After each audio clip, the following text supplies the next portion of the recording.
Dawgzilla. Godzilla's Dawgzilla HW Hot Trucks.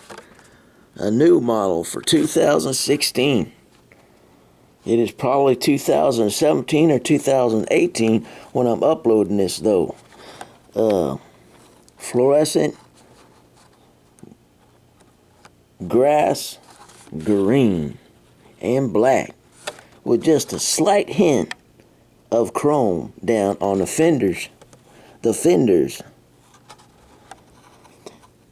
Looks like a giant SUV or one of those giant arachnophobia arachnoid or whatever they call it Hot Wheels. Oh yeah, look at that. A sunroof.